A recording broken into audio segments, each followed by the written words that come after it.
नमस्कार, मैं रीमा प्रसाद। To the point बात करेंगे कि पीके के उन दावों के बारे में जो सम्राट चौधरी को लेकर है। सम्राट चौधरी पर बहुत बड़े बड़े और सनसनीखेज आरोप लग चुके हैं, लेकिन एक इंटरव्यू के दौरान जो पीके का सबसे बड़ा आरोप है कि 7वीं फेल है सम्राट चौधरी, उसमें हमने देखा कि पूरे 2 मिनट लगाकर भी सम्राट चौधरी ये बताने में सफल नहीं हो पाए कि उन्होंने मैट्रिक पास की है या नहीं की है, और की है तो कब की है। 2 मिनट में वो एक्सप्लेन नहीं कर पाए। एफिडेविट का हवाला देते रहे कि उसमें सब कुछ मेंशन है। हमने कामराज यूनिवर्सिटी का भी उन्होंने नाम लिया कि आप जाइए वहां से पता कर लीजिए। लेकिन जो बिहार के डिप्टी सीएम है, जिसे बीजेपी ने इतनी प्रमुखता दी है, उस चेहरे को ये बताने में कि उसने 10वीं कब पास की है, कब एग्जाम दिया है, ये बताने में उन्हें कितना समय लगा? 2 मिनट। और 2 मिनट बाद भी उन्होंने बताया नहीं, ये तो सिर्फ एलोब्रेट किया, एक्सप्लेन करने की कोशिश की। और ऊपर से जो पत्रकार इंटरव्यू कर रही थी उससे भी धमकाने की कोशिश करने लगे कि हम सुनने नहीं आए हैं, हम सुनाने आए हैं। ये लहजा था बिहार बीजेपी के डेप्यूटी सीएम का।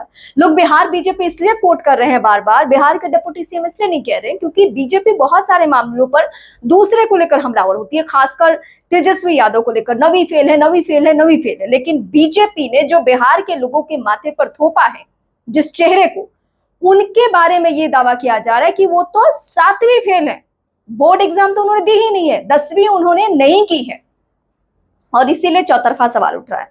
अब प्रशांत किशोर की पार्टी जनसुराज और उनका पूरा जो कुनबा है और सोशल मीडिया टीम है, वो सब सक्रिय हो चुके हैं प्रशांत किशोर के इस दावे को लेकर कि हाँ ये सच है, 100% सच है कि सम्राट चौधरी ने 7वीं तक ही पढ़ाई की है, 7वीं भी फेल है।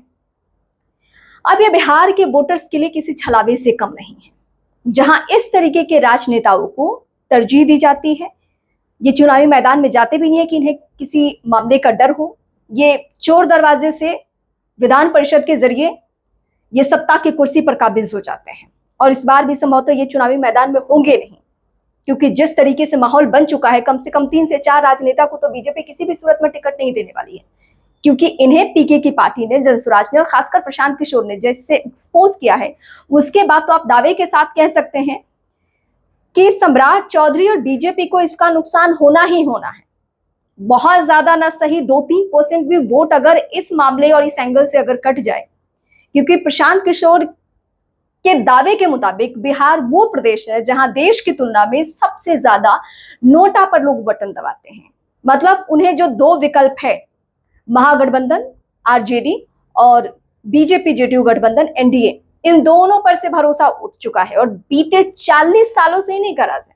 मतलब 20 साल लालू प्रसाद यादव का और उसके बाद 20 साल नीतीश कुमार का। तो लोग इन दोनों ही खेमों से परेशान हो चुके हैं, और हर हाल में परेशानी सहते हुए वो विकल्प ढूंढ रहे हैं। और विकल्प के तौर पर अगर प्रशांत किशोर खुद को एस्टैब्लिश करने की कोशिश करें तो चुनावी माहौल में उनका क्या असर होगा, ये तो चुनाव परिणाम के जरिए तय होगा।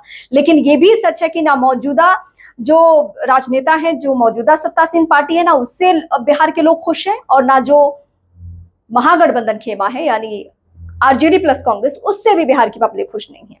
तो क्या तीसरे विकल्प में बिहार के वोटर्स मन बना रहे हैं या नहीं बना रहे हैं, ये तो तय होगा चुनाव परिणाम के जरिए। लेकिन खेल बहुत दिलचस्प हो चुका है। जैसे जैसे अपने बारे में राजनेताओं ने दावा किया है, उसको देखकर आप यकीन के साथ कह सकते हैं कि ये छलावा से कम नहीं है।